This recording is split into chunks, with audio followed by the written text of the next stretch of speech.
নমস্কার বন্ধুরা, আরও একটি নতুন ভিডিওতে তোমাদের সবাইকে স্বাগতম। আজকে আমি গণিতের একটি অতি পরিচিত বিষয় সরল অঙ্ক নিয়ে চলে এলাম। আমরা কম বেশি প্রত্যেকেই সরল অঙ্ক করেছি, কিন্তু এই সরল অঙ্ক করতে গেলে কয়েকটি নিয়ম মেনে চলতে হয়। অনেকে সরলকে মজা করে বদমাশ অঙ্ক বলে থাকে। এই বদমাশ আসলে সরলের একটি সূত্র। এই বদমাশের সূত্র ধরে যদি আমরা সরল অঙ্ক করি, তাহলে খুব সহজেই আমরা সেই সরলটি সমাধান করতে পারব, অর্থাৎ সরল অঙ্কটি সমাধান করতে আরও সহজ হবে। সরলকে আমি প্রথমে লিখে নিলাম যে সরলকে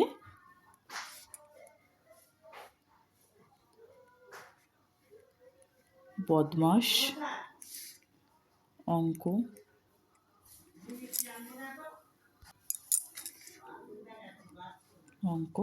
বলে। এই বদমাশের ফুল ফর্ম আমি এখানে লিখে দেখাবো। বদমাশের প্রথমে আছে বি, তো B for bracket,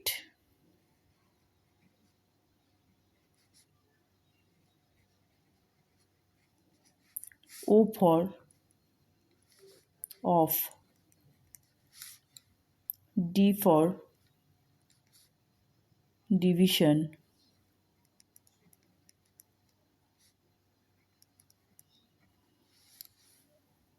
M for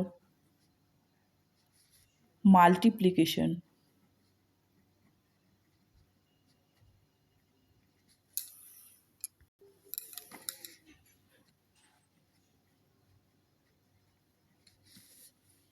A for addition,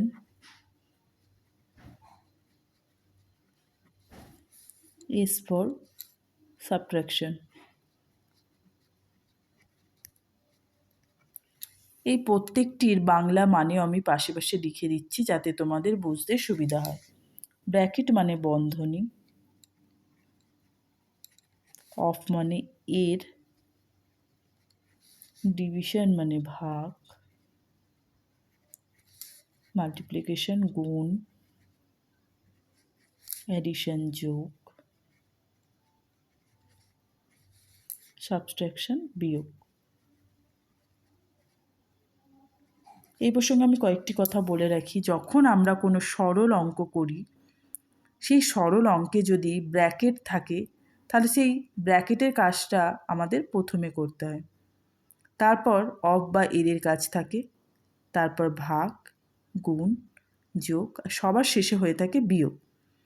তো আমি একটা উদাহরণের সাহায্যে একটা সরল অঙ্ক করে দেখাচ্ছি যাতে তোমাদের বুঝতে সুবিধা হয়। প্রথমে আমি একটি ব্র্যাকেট ছাড়া সরল অঙ্ক করে দেখাচ্ছি, তারপর ব্র্যাকেট দিয়েও একটা অঙ্ক আমি করে তোমাদের দেখাবো যাতে তোমরা আরও ভালোভাবে অঙ্কটি বুঝতে পারো।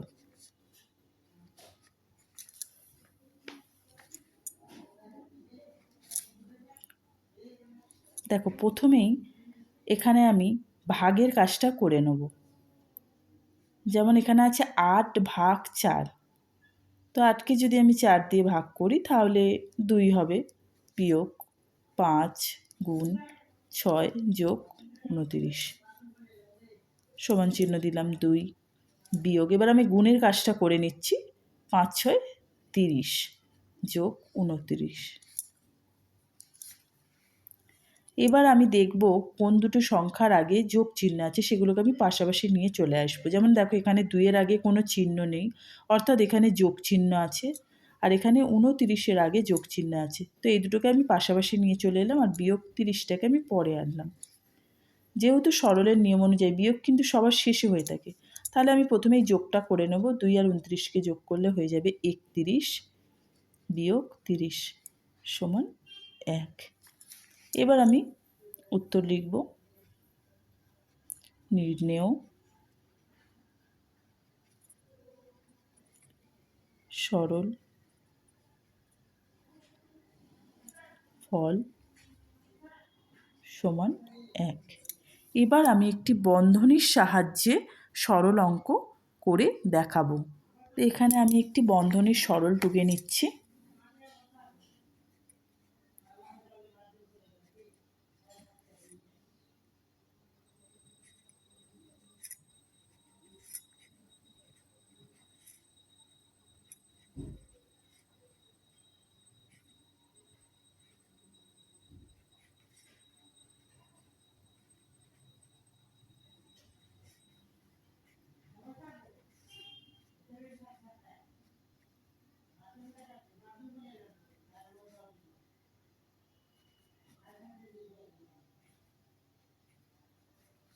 দেখো এখানে আমি সরল অঙ্কটা প্রথমে লিখে নিলাম, এবার আমি অঙ্কটা সমাধান করে দেখাচ্ছি। দেখো প্রথমে এখানে আছে একটা ব্র্যাকেট, এটাকে বলা হয় থার্ড ব্র্যাকেট। এই যে ব্র্যাকেটটা দেখতে পাচ্ছ এটাকে সেকেন্ড ব্র্যাকেট বলা হয়, আর এটা হলো ফার্স্ট ব্র্যাকেট। আমরা সবাই জানি যে সরল অঙ্ক করতে গেলে প্রথমে বি ফর ব্র্যাকেটের কাজ করতে হয়, কিন্তু এখানে তিনটে ব্র্যাকেট দেওয়া আছে, 3 রকমের ব্র্যাকেট দেওয়া আছে, first bracket, second bracket, third bracket. তো আমি প্রথমে কি করব, ফার্স্ট ব্র্যাকেটের কাজটা করে নেব। কিন্তু দেখো এখানে 6 × 2 ওপরে কিন্তু এরকম একটা আন্ডারলাইন করা আছে। এটা মানে হলো যে দুটি সংখ্যার মাথায় যে আন্ডারলাইন করা আছে এই দুটোর কাজ কিন্তু আমাকে আগে করতে হবে, আর এটা ফার্স্ট ব্র্যাকেটের মধ্যেই আছে। তো চলো আমি সেইভাবে অঙ্কটা করি।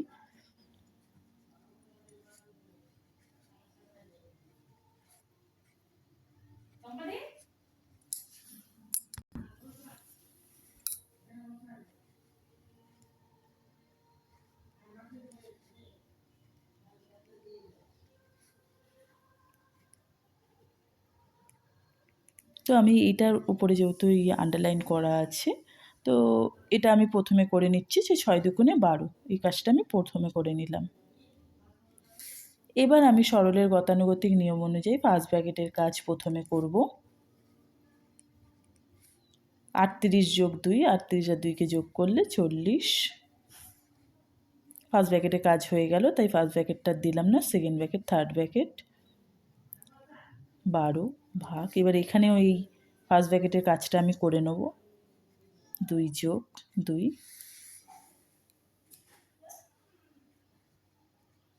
এবার আমি সেকেন্ড ব্র্যাকেটের কাজটা করব। 42 থেকে 40 গেল, তো পড়ে রইল 2। সেকেন্ড ব্র্যাকেটের কাজটা যেহেতু হয়ে গেছে তাই সেকেন্ড ব্র্যাকেটটা তুলে দিলাম।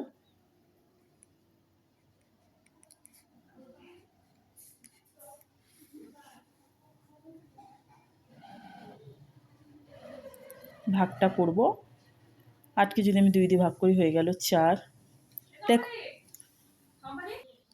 দেখো এখানে 12-র আগে কোনো চিহ্ন নেই, তার মানে এখানে অফ বা এর আছে।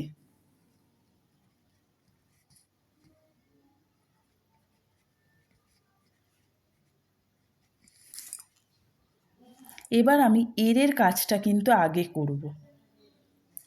আমরা বদমাশের নিয়ম অনুযায়ী ব্র্যাকেটের কাজ প্রথম করেছি, এবারে BOD MAS বদমাস, তো বি ফর ব্র্যাকেটের কাজটা আমরা করে নিয়েছি। এবার ও ফর অফ বা এর কাজটা এবার আমি করব। তো এখানে এর কাজটা আমি করছি, 4 × 12 = 48 ভাগ 2 + 2।